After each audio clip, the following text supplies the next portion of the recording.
All right, welcome back to the Orca Man podcast, everybody. Today I am here with my mother. So my mom is my mom at the end of the day. I'll let you introduce a little bit about yourself because you're more than a mother at the end of the day as well.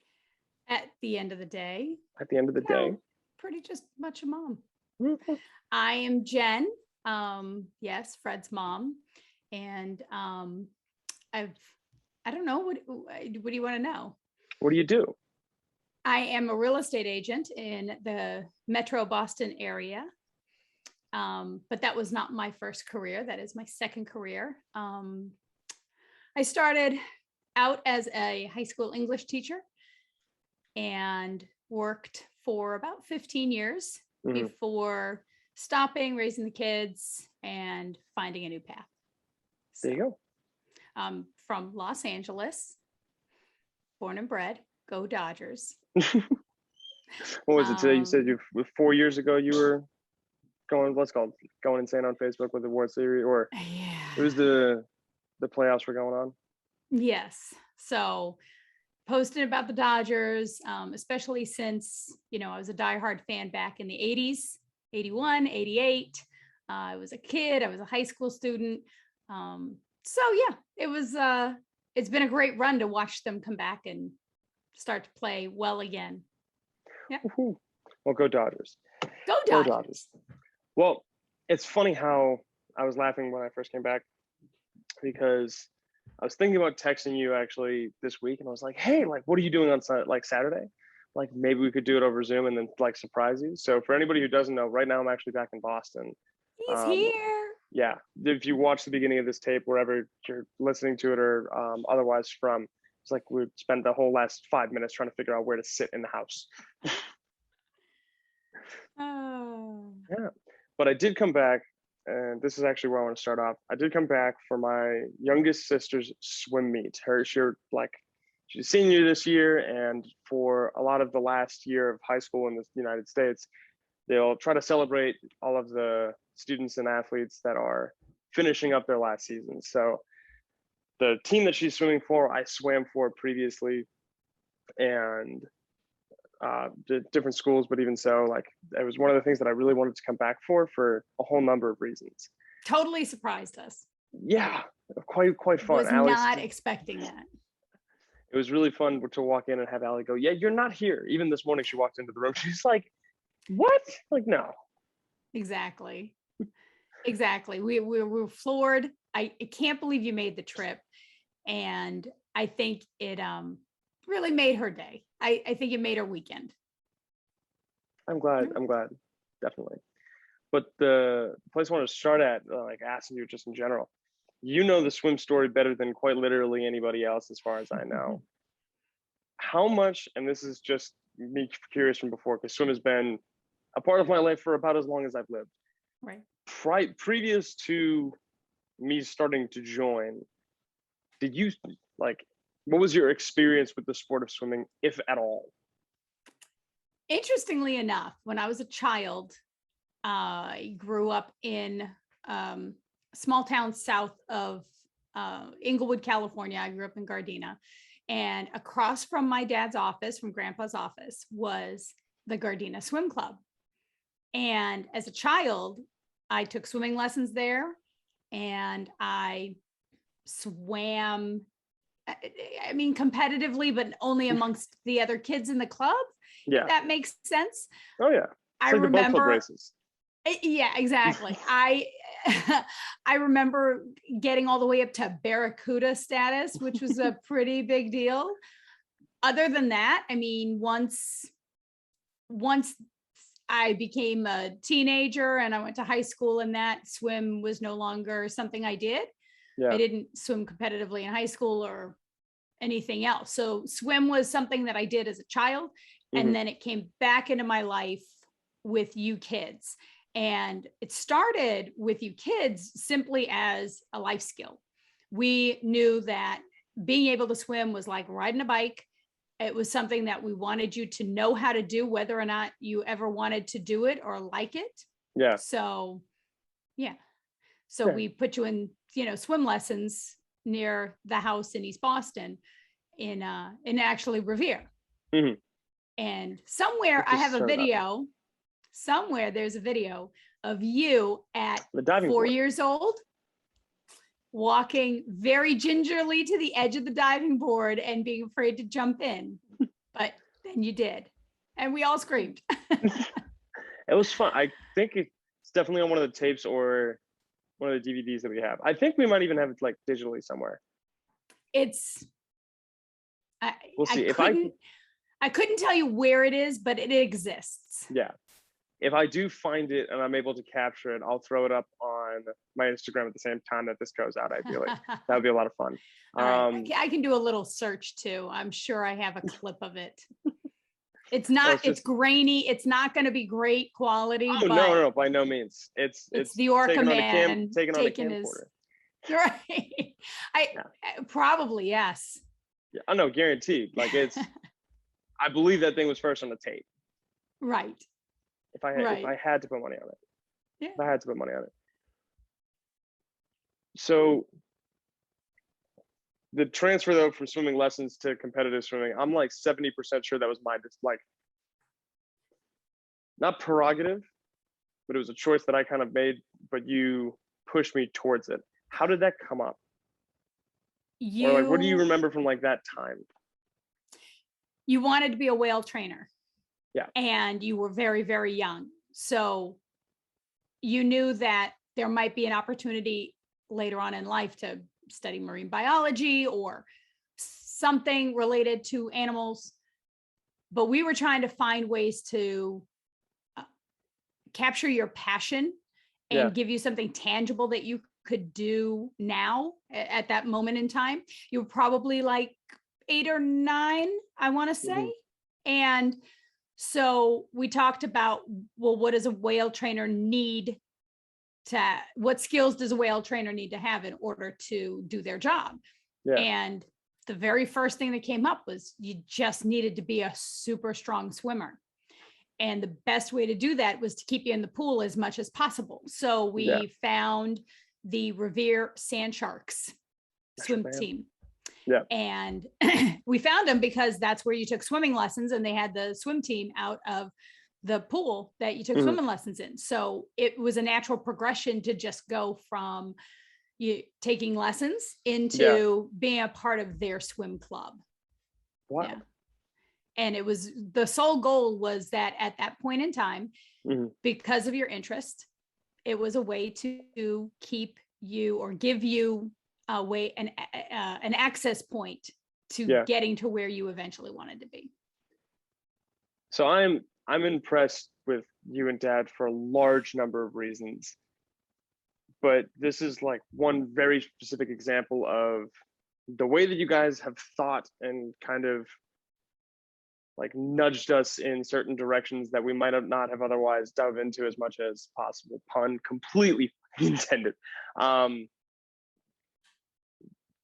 When you were first thinking about having kids and when we were very, very young and started to like actually pique interest in stuff, what were some of the conversations that you and Dad had when that was going on to be like, oh no, like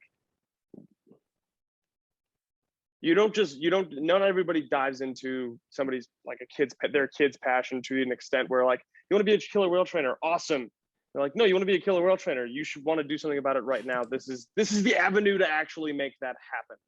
Was there actual conversations that you guys had, or was it, how conscious was it, or was it like to make those decisions? Or was it just a part of it?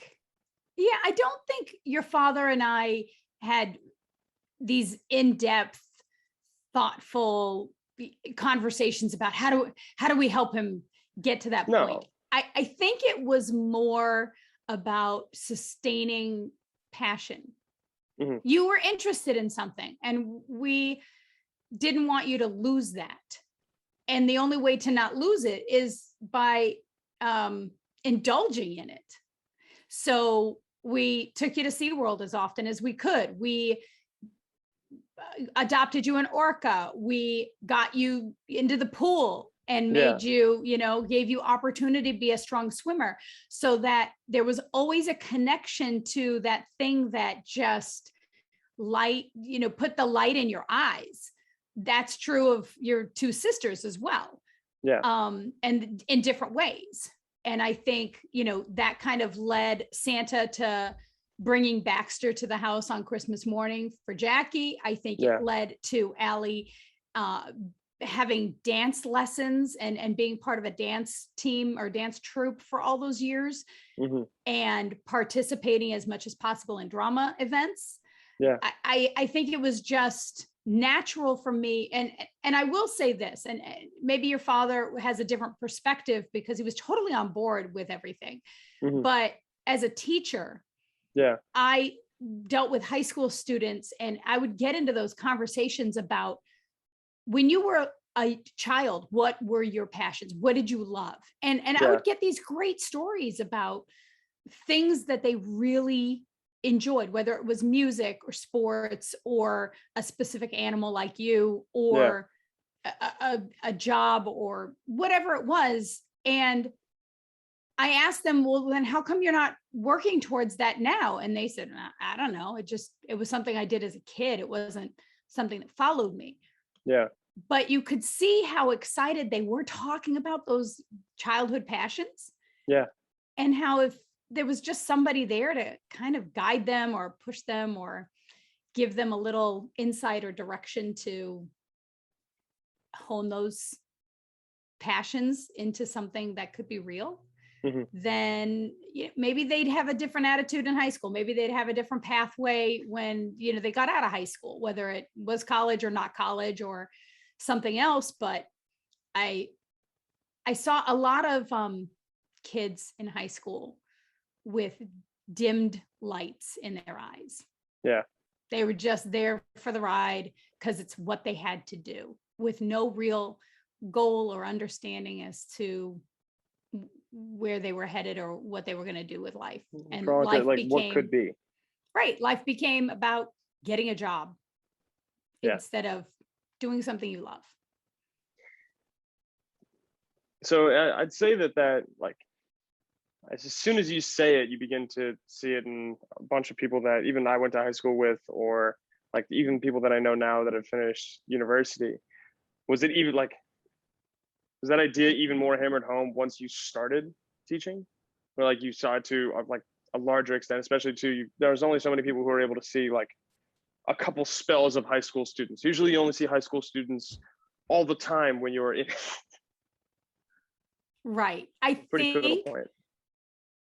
I mean, I was a teacher long before I was a parent, and I knew that being a teacher, and you can talk to Auntie Lisa or Auntie Mary or Auntie Lori, who have been educators, that it informs how you parent. It informs how you raise your own kids, because you've seen students come through your classroom that are super excited about something, and you find out how they were able to maintain that excitement, or you find kids that have no vision of what their 35-year-old self looks like, no vision of what their 25-year-old self looks like. So I think being a teacher really helped guide how I wanted to be a parent. So yeah, I knew that being passionate about something, I was never on board. And I credit your grandparents actually with this ideal that you should do something you love that can make you money. And most things that people love can make them money in some way. So to find that passion in one of you kids and drive it home and keep it alive for you. And here we are, right? Here we are, Orca Man. Here we are. This is about as full of a culmination as it can be. I was like, I still, even as I'm like entering into a lot of the conversations that I am in like the circles, like the most recent time that I was on Friday Harbor was like 2 weeks ago. And I like got drinks with the GIS coordinator who I've been friends with and working with for about a year now. I saw people who are promoting a documentary that they just started working, or they just like finished and premiered like this past like month or two, that I've like gotten in contact with recently. And like excited to continue to like work with, or excited to work with going forward and things like that. Right. But I'm starting to see myself in a community that I didn't know existed, let alone could have dreamed of at the time when I was saying like, oh no, like I want to go be a killer whale trainer, because this is vastly different from that, because there are people that are 22 and killer whale trainers, but it's still just as exciting. Right.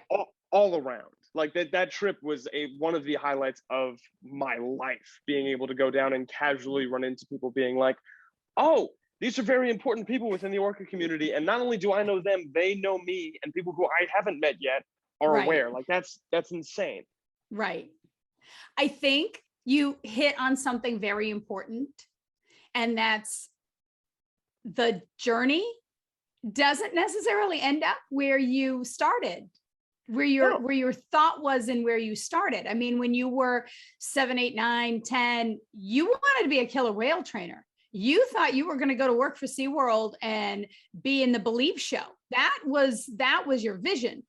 And now here we are, 22 years old, and people are asking me, oh, he studied marine biology. And I said, actually, no, he didn't. He was in the College of Geography, and he has a degree in environment and sustainability. Yeah. And that's not something we talked about when you were 10. That's not something we talked about when you were 15. It's not something that I knew existed when I was 18. Exactly.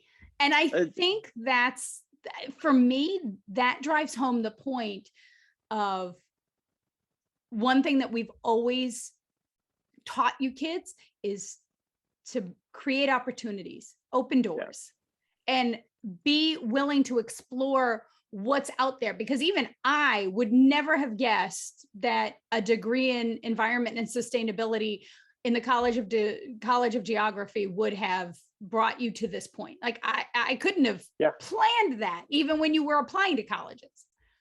No, not a question in the slightest. And the talk that I had with Bruno was really nice, if only because of we actually watched it before he's even aired, but all of the stages, even once I got, so like forever, the goal was killer whale trainer. And then like from 12 to 18, it was Pacific Northwest. I was like, oh no, I want to go out to like Seattle and like San Juan Islands and things like that.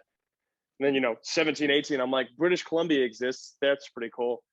But even after that, once I got to the school, it was amazing, but it was also sitting down and being like, well, what do I do now? Right. So that podcast goes through a lot of the like explicit journey that I had within the 4 years, which was like an amalgamation and even more orca-centric than the rest of my life, which is very, very, very hard to like, that's not an easy thing to do. Yeah. No, because your life was pretty much orca-centered from the get-go. Yeah. I remember going back to the swim club. I remember when you were swimming for the sand sharks and you swam against the Mystic Valley Swim Club killer whales. Oh yeah. And that was even before we had thought of moving to Medford. So, when we moved and the opportunity came for you to switch swim clubs and go swim at Mystic Valley for the killer whales, it was like fruition. That was amazing. When probably didn't hear the end of it the day that they showed up. I don't remember much from Revere in general. There's like very few things with the pool or otherwise, but I can remember sitting on one side of it's like, if you're looking at the pool directly at the diving board, they're sitting on the right side. Like Mystic Valley team came in through the left and walking up, and I saw all their like bathing suits. And I was like, what the fuck? Like, no way. Like that's not real. No one actually like has it. That's hysterical. Yeah, that was funny when we realized it. And then that they weren't one of the teams. And that was my first thought when I saw them being the killer whales. I was like, oh, this is going to be like a whaling team or way out in Western Mass or something like that. And they weren't. They were right in our backyard, and it was very accessible. And I was like, okay, that's kind of apropos that Fred could be on the killer whales. What? Yeah. Okay. So it is amazing for a number of reasons how like once you start looking for something, it will show up literally everywhere. Like Yes. right now, so I'm very into Harry Potter, as you know, but other people might not. I quit Quidditch in college my sophomore second year, but Can we just put you were in Quidditch? I was and in then Quidditch. I played for the University of British Columbia Thunderbirds as a keeper, and like on the website, like if you look up Oh, my yeah. name and UBC, Yeah. like there's a picture of me on the like It's my UBC kid. Athletics website It's for my keeper. kid. Yep, Also, yeah, that not only that, I have a newspaper from my senior year in high school where it was like me and this other kid, Troy, who got like they were doing like an onion version of the paper of like our school paper. And so we had to like hold up banners that we got into D1 schools for Quidditch, which I was like, that's hysterical. And then you did.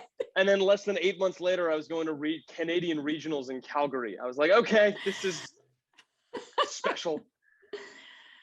Well, I mean, you know, if you want to roll that into, you know, honing your passions, right? Yeah. So you were not a one track, you know, person, right? So you enjoyed when Dad would read you the Harry Potter series when they first came out. I mean, you were so young when those books first came out that Dad actually got you into them. He read them to you at night, and that magical world opened up just a fire in you. And so between the Orcas and Harry Potter, you know, you had multiple things that kind of like brought you joy. And I've been talking lately, especially with your aunt, about like things that bring you joy, and to really think about the things that bring you joy, the things that have always brought you joy, or the things that you didn't know, you know, until you started thinking about it, like, wow, you know, that really brings me joy. And so these passions, right? Even though Harry Potter became this like magical world that necessarily wasn't accessible like orcas, right? You know, short of getting into filmmaking or something of that nature, you know, orca training was a real thing that you could tangibly attain. Being a wizard, it's a world that I could walk into. Right, being a wizard, you know, that'll be a little different. But you always found ways to, you know, to there's ways to include it. Enjoy that passion, right? Enjoy that, you know, make those things that bring joy to you. So there's two stories that I'll do here. The first is the fact that the reason that I brought up Quidditch in the first place is because in my third year when I didn't play, they released their jerseys for the year and they had killer whales on them. On the Quidditch jerseys? On the Quidditch jersey. Stop. So I have a Quidditch I have a Quidditch jersey from the University of British Columbia with my name and the number 4 on it, with killer whales on the back. Stop it! I've never seen that. And I had nothing to do with it. That is. I wasn't on the team. That's the universe speaking to you, buddy. I was in the right place. Yeah, that's the universe. I saw them post that, and I texted the captain immediately. I was like, I'm buying one of those. By the way, it's fine. I don't care what it is. Like I'm going to keep that, and I'm going to frame it. I love that it has your number and your name on it too. Oh yeah, no, it is about as like if you showed 9-year-old me that, you're like, what? Would have gone insane. That would have beaten the train. The Hogwarts Express. The Hogwarts Express. Yes. And for those of you that don't know that story, Santa brought him a replica of the Hogwarts Express actual running, I think, N-scale train one Christmas. And we have a video, and it sticks in my head because I remember watching it live, but I also remember wanting to videotape his reaction to opening it, and Fred and it's, you know, in all of his gump, opened it and then proceeded to say, oh my gosh, Harry Potter and the Chamber of Secrets Hogwarts Express train. It's just what I always wanted for Christmas. It's like out of a Just the script. fact, yes, just the fact that you laid out every piece of what it was hysterical. It's a lot of fun. It was a lot of fun. Well, and this is something that I think I've come to like appreciate a lot. I mean, you guys indulge in passions, but like passions are joy at the end of the day. You can find a lot of fun in very, very minute things. The fact that I had and was like, throughout the years, I've gathered a bunch of things, both Orca and Harry Potter related. One of them, or like one of the things that I'll gather is like, I really like all the like costumes from Harry Potter, like the robes and the sweaters and things like that. Really, they're like nice quality and stuff. But like my first couple weeks at college, I met Coral and Riley. And the reason that the three of us like Coral, Riley, and I hung out one night is because it was like the night of September 1st it was like the night before the Hogwarts train leaves. And I was like, yeah, I got like a bunch of shit upstairs. And we're like, all right, like we're putting it all on right now and like running around campus. And it was like, it's so dumb and stupid. And like the majority of anybody who doesn't care is gonna be like, what the hell? But at the time, it's like, it's just fun. And it was able to like build something that has lasted the 4 years and will go forward too, which is going to be a blast. You know how we've been talking about core memories. Yeah. I kind of feel like that's a core memory for you on how you and Coral and Riley solidified that we're going to be friends for life because of this. This core memory is going to inform our relationship for life, right? That's a core memory. Well, there's a number of reasons too why I think it's so great. Well, like shared interest is one thing, but you can have shared interest in anything. But the shared interest and ability to like to say screw it and like run around and enjoy it. Like we were sober. Right. It was no, we were like it was just fun. Right. And being able to do that, like something like that, and have it be just fun is not something that everyone can get on board with. No, but I also think that it speaks to them having a passion too. Yeah. And finding other people. And this, you kind of spoke about this on the podcast with Dad about going to Friday Harbor for the first time and being on the ferry and running into Lorna. Yeah. But then other people who were just like you with this free willy history memory. And then, you know, it drove that, like they were just as fanatical as you were. And so finding other people that share that passion opens up a whole new world. And I think you've talked about that on a couple of different podcasts about how, you know, you realize, oh, wait, I'm not the only one. Yeah. Well, and it's when you're separated from it or you're not actively seeking it out in a number of ways. And also too, everything looks 1,000 miles away until all of a sudden you walk through a door, somebody welcomes you in. Like those two things are really key to kind of like realizing that something is tangible. Right. The killer whale world was about as fake as the Harry Potter world until Friday Harbor. Right. They might as well have been in the same place, because who on earth can produce a spell or like killer whales as much as me? Like, right. Those people are like they're mystical. It doesn't exist. Right. And it's one of the things even too since starting the TikTok that I think has been really like the most eye-opening. There's a lot of fun parts, but it's one of the things where I can sit down and like I remember sitting and reading and getting excited about like getting excited to watch Free Willy by myself. Right. To then like be interacting with hundreds of thousands of people who are like, no, this is really cool. And I'm really into this. I didn't know anybody else was. I'm like, oh, like I can show you everybody else who is now actually. I know a lot of them at least. And they know you. I can bridge it. And they know me, which is Can we talk for a minute about your TikTok? Sure, go for it. Can we? I mean, like, first of all, 250,000 followers almost. Yeah. That's like, insane. I say this to I still people. don't, it doesn't register to me. Right. So I want you to understand, like, I'll say this to people that I meet. Yeah. I say to them, oh, they ask me, what's Fred doing? What's Fred doing? I was like, well, he's working, making a living, whatever. But really what he's trying to do is hone this social media platform. Yeah. And they're like, oh, what's he on? And I said, well, you can follow him on Instagram, TikTok, whatever. And then I'll pull up your TikTok and they're like, he has 249,000, like what?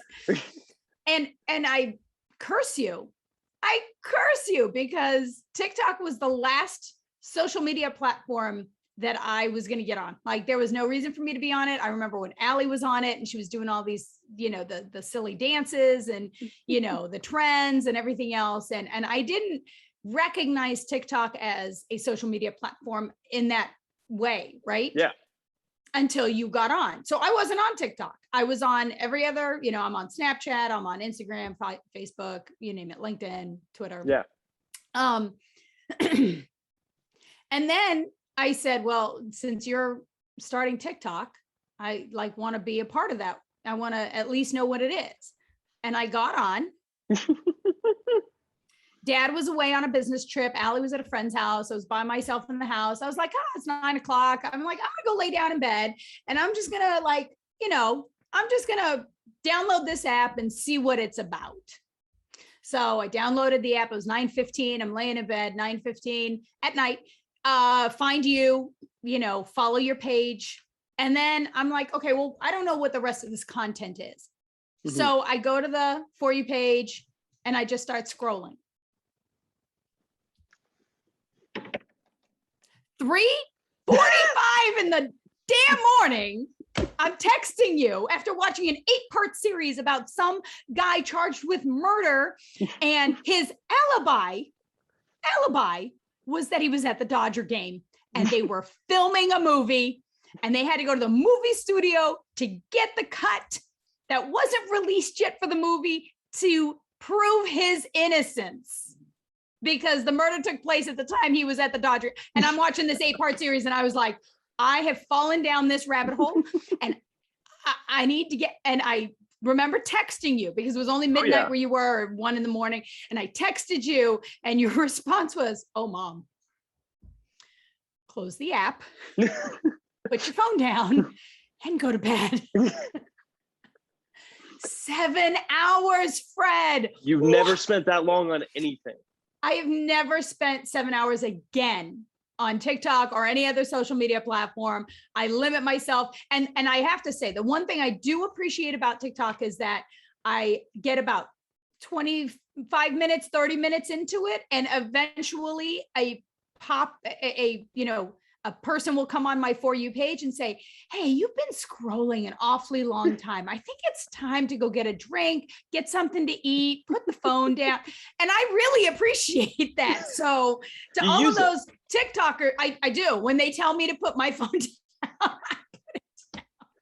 One of my favorite guys is, there's one guy who will just film himself in the mirror. It's like, hey, go to bed. Stop it. Don't do anymore.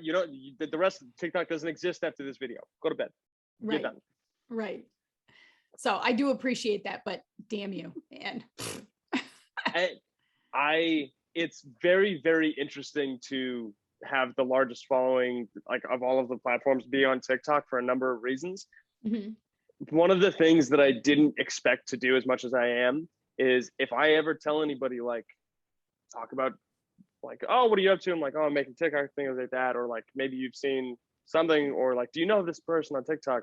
And somebody says they don't have the app. I'm like, good for you, don't get it. Yeah, I wish you would have told me that. I'm pretty sure I did. Yeah, probably. I'm pretty sure I did. I was like, you don't, it is a rabbit hole. Everyone's susceptible. Well, there's everything and anything on there. One of my favorite things to do, though, is when I meet in my business, I come across, right, other young people. And, when I'm out talking to people, when I'm out even just shopping or whatever, and I come across anybody in your age group, I often have, if the opening is there, I'll talk about your page.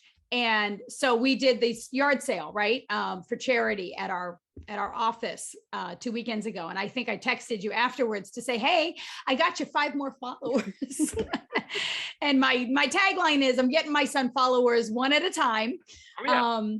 But it's fun to kind of say, if you have Instagram or TikTok, my son has a page and he's got a lot of followers. So if you're interested, and then I'll show them, and their first reaction is always like, oh my gosh, wow, he's got a lot of followers. And then they want to follow to be like the cool kids. Mm-hmm. So who would have thought people would be following me for killer whales to be like the cool who thought your mom would be the one getting you some followers? Yeah, there's so many parts of this that just shouldn't theoretically work. But right. Well, and this is the thing too, and I'm almost jealous of you because I can't do that. I'll tell people the Orca Man, but there's a large part of me that will never say like, oh yeah, I got like 250,000 followers. Like I don't go sharing that information heavily. But well, if I'm with, it's different to brag about it as your mother versus bragging about it as yourself. Yeah. That being said, it is a lot of fun anytime a friend will be like, oh yeah, he's TikTok famous. I'm like, questionable, but sure. Well, it's funny because some of the people that have come across my For You page, and they've, mildly entertained me, or I've been, a little bit interested in their content, and I'll go to their page and they have like 90,000 followers. I'm like, you got nothing. My son has 249. It is wild to me because there are a lot of people that I know and have seen continuously that are like, there's more people that have viewed their stuff and like their stuff than mine. Yeah. But I'll have more followers than them. And I'm confused. But I think there was a point in time in which, and I want to say it was like probably during the summertime, that you exponentially increased your following. It was ridiculous. It was like August, September. And I posted one video. You were mad because it wasn't even that one that beat ours. Because at one point in time, my mom and I had the most viewed video on my TikTok, and I was like, what the hell? It was also my over 1 million views. Yeah, first million. Mom was on it. Like, go check it out. It's good. It's a good one. I'll post that one in this like litany of stuff too. It was fun to do. It was great, and it worked. We did it really well. Yeah, and you know what I loved about it is it didn't take my whole day. I mean, what did we do? 2 takes? Yeah. That was great. That's my favorite part about it. Yeah. 2 takes, million views later. What? Yeah, exactly. Yeah. But the other one that I posted, it was in response to the guy known as Casual Geography, Mamadou. And that went up it's like 6.8 right now. And at the end, I did follow welcome to the world of orcas or something like that. And I think that pushed a bunch of people in. All my stuff after it was pretty hefty, as well as beefed up with regard to the views and content I was doing. So it was heavy pretty fast. Yeah. At the least. Yeah. And it just shot up. Yeah. So now we need to get the next push to 500. Yeah. Yeah, that's the next push, right? 500 by New Year's. We'll see. Stranger things have happened. Stranger things have happened. You got to post the content that people want to see and will cause you to, right? It's just a matter of getting down and doing it. Right.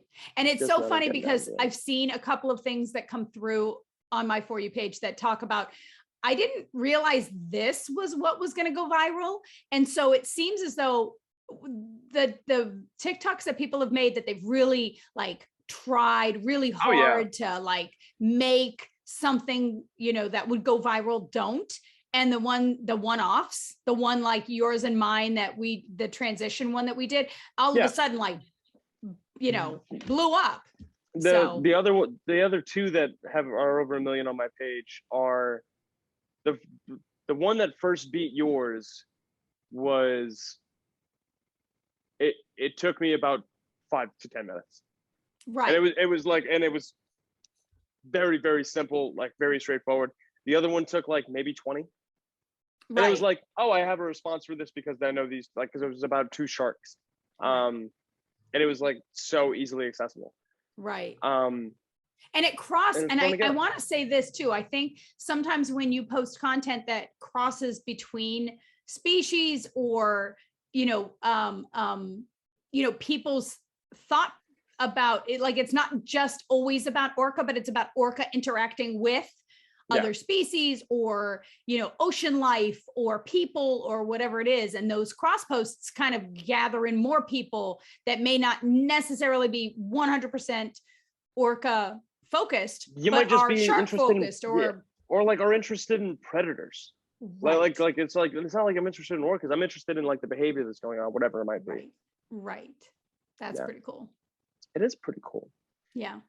So I asked Dad this when he was on, and it's one of my favorite questions to anybody. And I think I asked Coral as well. When I try to do it to anybody who I've actually like spent a lot of time in the orca world with. Okay. What has been your favorite? What has been your? This is I'm gonna do two. What has been your favorite encounter with the orca world, either by yourself or with me, because you've done your own research as much as any parent would in this scenario. But the other one is like one of your most prominent memories of it, because they're like interaction and memory in my head are maybe two different things. Okay. Like something that we, you got it. All right, I'm going to start with one that I'm super jealous that you and Dad got to go to Friday Harbor, and he got to see you in that environment for the first time. Yeah. I'm really glad that it was the two of you, but there's a piece of me that was like, how come him? How come not me? But that being said, I did get to go to New Zealand with you. That is and true. That trip was amazing. Insane. That trip was insane. Now, I'm going to take those off the table, because I think to answer the question, my favorite memory of you is the first time you saw a live orca. Yeah. And I am still like, it still kind of freaks me out a little bit, because we didn't tell you. You were 3. Yeah. 3 had to have been. Yeah. And we took you to SeaWorld when we were in California. We didn't tell you we were going to SeaWorld. You were a toddler, right? Yeah. It's like you can barely talk. I mean, you were. I mean, you were engaging, but you weren't 5, and I took you back when you were 5. Yeah. But you were 3, and we got to the park and we're walking to the gates, and your eyes lit up because Shamu's, the Shamu everywhere icon was everywhere. And it was all we could do to hold you back from just running through the turnstiles while we tried to give them our tickets. And we got through, and you took off on us. Now, you had never been to SeaWorld. I hadn't been to SeaWorld since I was, a child. I can't even tell you before you when I went to SeaWorld. I'm sure I was there. You took off and veered left and went down this ramp, and I'm chasing you. Now, maybe Dad was chasing you. One of us had Jackie because she was the infant. Yeah. And one of us is chasing you because we're like, yo, where are you going? It was as if you had sonar. You knew exactly where that tank was. And by the time Dad caught up to you, you had gone down the ramp to the underwater viewing of the orca tank. Mm-hmm. And you were plastered to that glass. And when I got down there, I looked at your father and I was like, how did he know this is where it was? Like, that was the thing to me that it's still like, I'm getting goosebumps on my skin thinking about that idea that you just knew that that's where it was. And it's not that you could read the signs that pointed to the Shamu show or the Shamu tank or anything. You just innately knew that it was that first tank, inside the gate, and you took off. And so that memory, and then I remember getting you as close as we possibly could. And there's that picture of you with the whale being weighed in the background. And it was, and just the smile on your face. And, you know, the September after that was when our house was robbed, and they took the the camcorder with the video of this all going down. So that was lost, but we still had the photographs from the camera. So, you know, that like, that's a memory, like the first time, and you just knew where they were, and you just like, and I think we saw the Shamu show that day. I don't know, all of them, every time it ran, we were there. Yeah. Because what else would we be doing? No. Sea lions. Yeah. You know, no, we went. I mean, we tried to go to the other shows in between, but you were like, okay, the next one's at 2. We gotta be. So. Yeah. So that was okay. So what were the 2 questions? The first one was like an interaction I had. So memory, and then something that we have shared in the Orca world. That can be a whole number of things. It could be I think I think the thing that I've learned is how family-like orcas are. Okay. That is something that I didn't know, didn't understand. I mean, they were just the largest mammal in the sea. They were just, you know, like any other predatory animal in the sea, like sharks or whatever. And you have brought to light more information about how they travel as a family. They watch out for each other. They nurture and care for each other. They mourn. And I think the most interesting thing that I've learned is how when the transients encounter the residents, there's definite distinction between the 2 pods, and there is a maybe healthy respect between the 2, but they don't ever fight each other. They just move on, ignore each other. They don't interact. They don't intertwine. They don't cross over. But it's like, yeah, I know you're there. I'm gonna go over here. I'm gonna be over here. We're good, you know. And so that kind of thought process, and really, you know, learning a little bit more about orca interaction and behavior has really been interesting for me, because it's not something I ever thought of or thought that I'd ever, you know, be interested in or even knew existed. Yeah, no. And then as many people in general, that's one of the things. I forget who I was talking to recently. It was Michelle. She has another podcast, Far From Eden. She had me on recently, and she asked me the question like, hey, like, this is like an insanely large part of your life. So when you're going and you're talking about it and you're getting invested, like the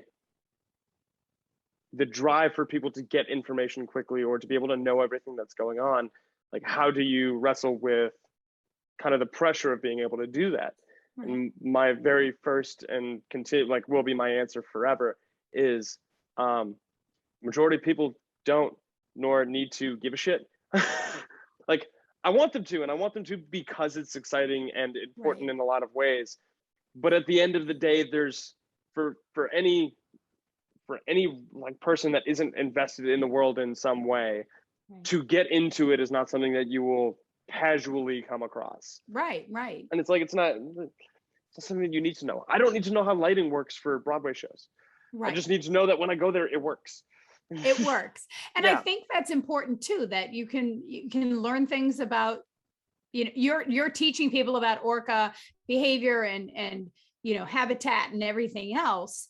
And you don't necessarily need to be an orca maniac to be interested in that or to learn something from it.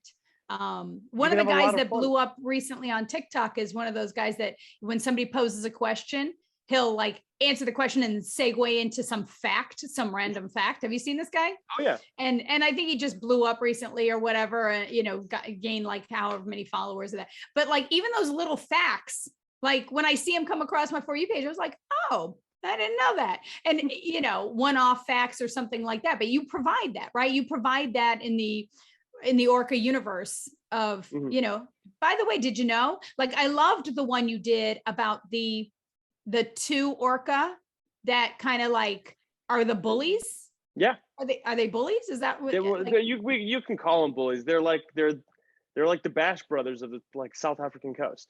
oh, right. Yeah.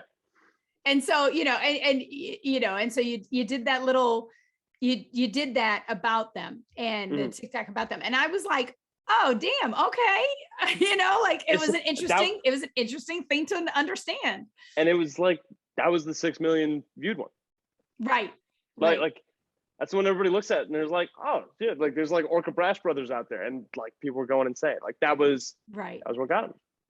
Right. I love the way you interact with the people that comment or, you know, even the information that you bring. Like, I think it's really entertaining. Well,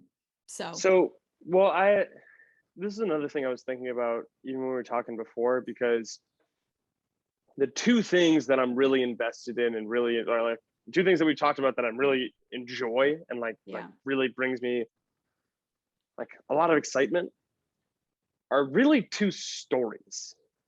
Okay. At the end of the day, like Harry Potter, as much as it's a world, I really enjoy the story and the way that it's carried out. My favorite scene in the entire, I love Quidditch.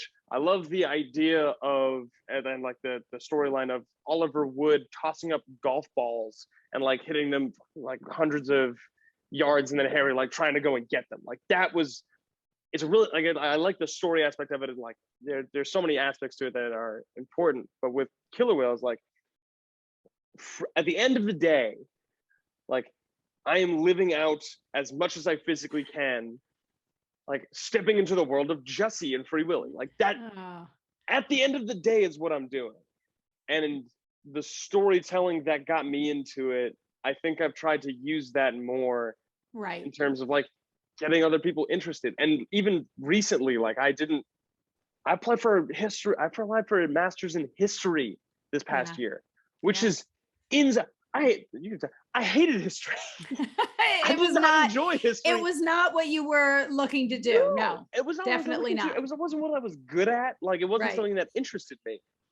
And then I found Orca stories that revolved around history. And now like one of my favorite like periods of time, like my favorite like period of stories is like the 1960s to 1980s in the Pacific Northwest, and all of the stories of the people that were there. Right. And so, yeah. Well, I wonder. So you remember the movie Whale Rider? Yeah. That sticks with me.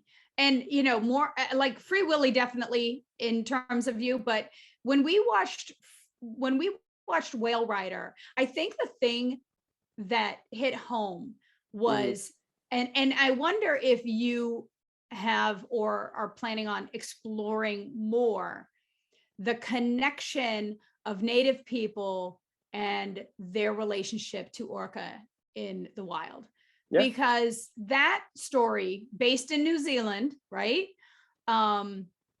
Really kind of hit home about how the Native people of New Zealand viewed their relationship, not just with nature, I mean, which is huge, but with orca particularly, right? Specifically with that species.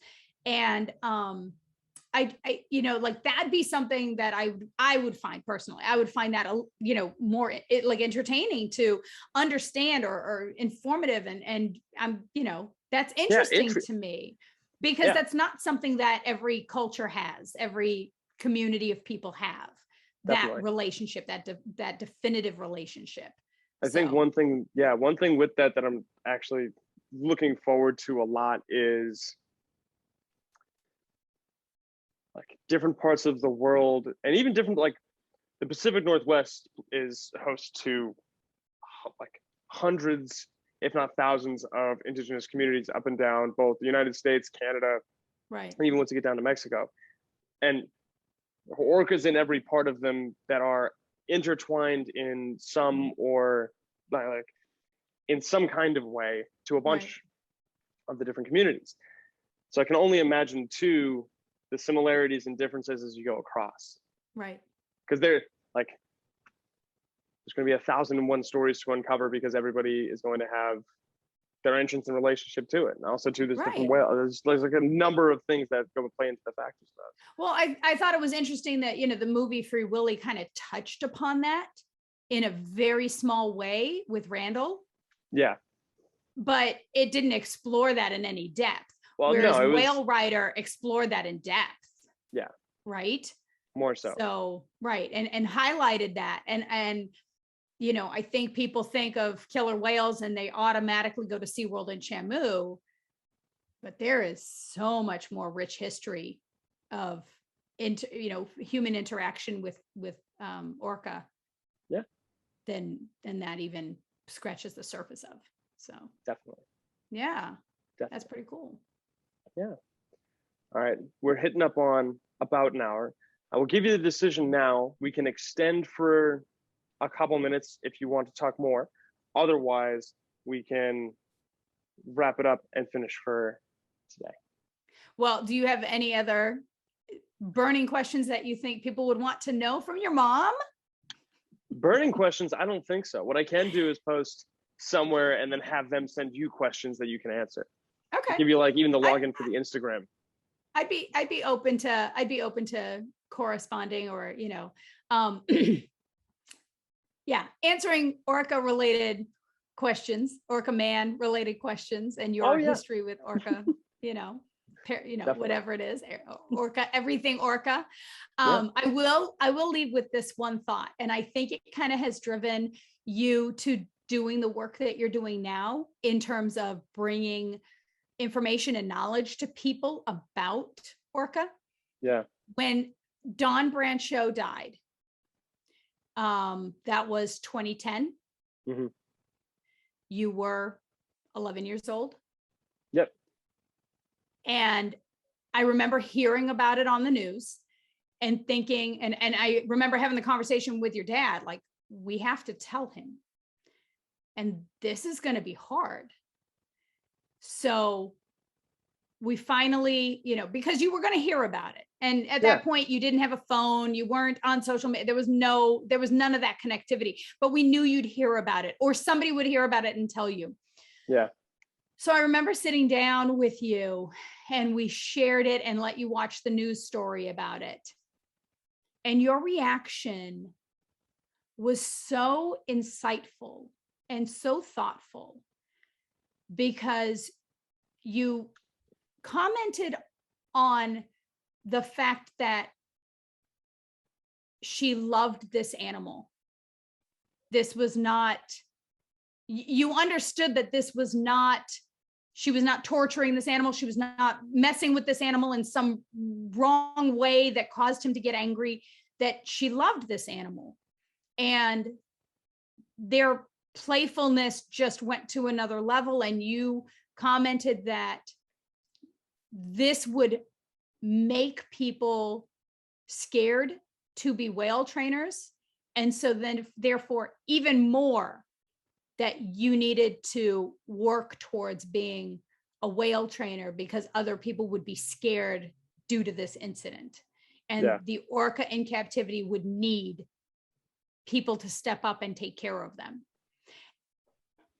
And that just kind of, that sits with me even now, because it wasn't about the fame, or it wasn't about the show, or it wasn't about the fear of being killed or anything that drove you. It was the fact that they would still need caretakers.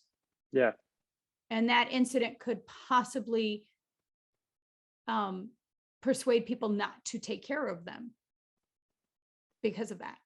And so I remember it just sat with me. And I think that's really valuable as Orca Man to kind of think about, is that you were always concerned with the well-being of the animal. And that's valuable. Well, I've never heard that. I've never heard that story from you. So one, thank you for even sharing it. But when I saw Free Willy, let's bring it all the way back. So when we're looking at the reasons that anybody gets excited, sometimes you don't know why something excites you. What is the aspect of it that brings you joy? Right. With like killer whales, the whale training was exciting and it was fun, but you're right, it wasn't for the fame. It wasn't because they were jumping off the orcas. It wasn't because of like the prestige of the job, as far as I could tell as a 10-year-old. Because of Free Willy. And the reason that I like Free Willy so much, and I think I've like really honed this in and tried to wrestle with it and try to figure out like what is it about this fucking movie that has gotten me so incredibly like ingrained that it is, every time I watch it, it is like a religious experience. Like I don't understand where that comes from. And I sincerely believe, as far as I've been able to piece it out, it comes from the relationship that Jesse has with Willie. Yeah. They did such a great job of kind of writing the story of these two characters who no one really cared about until someone else showed up. For Willie, that was Jesse. For Jesse, that was his foster parents. And so seeing the two of them come together and like in the artful way that the movie definitely displayed, that like that was an idea that I could get behind. Right. And it's an idea that you can get behind, going like it's the ultimate idea. What do you want to do? I want to build relationships that like lift me and those around me up. Right. Literally up and over the over the wall. Yeah. into the vast ocean and back to your family. Into the vast ocean and back to your family. Right. Back to home. And in a number of ways, I'm interested because Coral has mentioned like a lot of parallels between how I've like set myself up and present myself and work and like Jesse in the films. I want to hear definitely that. But I think the thing about the story you just told was that I didn't realize how core that was from the beginning. Right. I knew it was something that I could recognize now and like understand my current story, but I didn't know it was that central. I think it's great that you like, you're thinking about that, about what it was about Free Willy, because as a 2-year-old, when we bought that minivan and popped in that movie because it was the only movie we had. Yeah. That, and at some point, have you shared your college essay? I haven't shared it publicly. No, it's going to go on to Patreon as soon as I drop it. So okay. Keep an eye out for that. So, okay. Yeah. Patreon. So, I think you could see yourself in Jesse. Yeah. And not that you hadn't experienced anything similar to what Jesse went through as a child. Being abandoned by his mother, living on the street, being picked up by foster parents, being in and out of juvie, whatever. Like, obviously that is not your experience, but that connectivity that he had with that whale and finally had something that he cared about. Yeah. So you saw, you could see yourself caring like he cared. And that I think was the key, right? Caring about that. Yeah.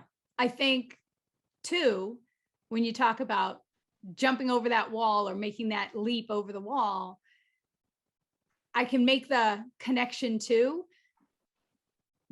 it takes a village, that we can't just, it's never going to be just your nuclear family that helps you find your way. but it's the village of everybody. Willie could never have gotten out without Jesse, and Jesse could never have helped Willie without Randall, and without Glenn. Randolph and Glenn was the dad. Glenn was the dad, and the mom. This is sad. Trivia. What's the mom's name in Free Willy? Anyway, it took that village, and even the other trainer, right? Yeah. So it takes a village. It takes a village, and we've always promoted that to you kids, that we're always going to be your nucleus family, but you need your village to help you. You need that entire surrounding community to help you get where you want to be. So we need all of you people out there to get your friends and family to follow Orca Man on TikTok and Instagram and YouTube, and one final plug for everybody.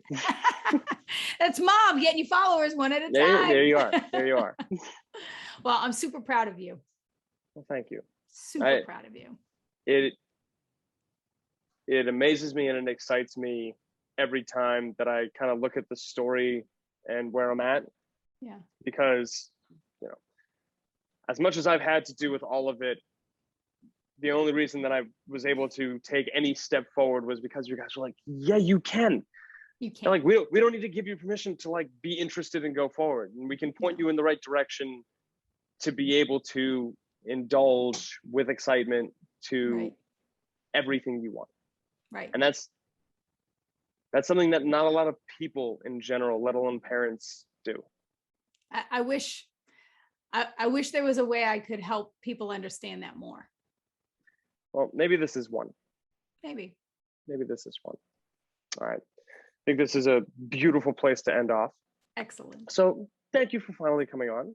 Thank you for inviting me. Finally. It Even took. though Dad got first. That's fine.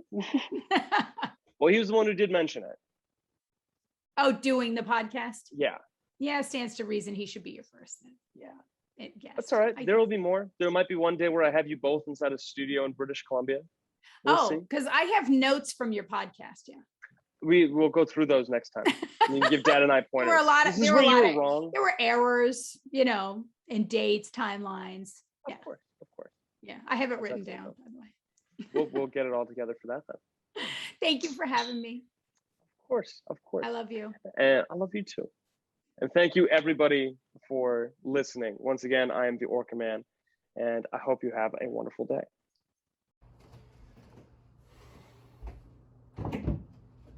Puro bom. Claro.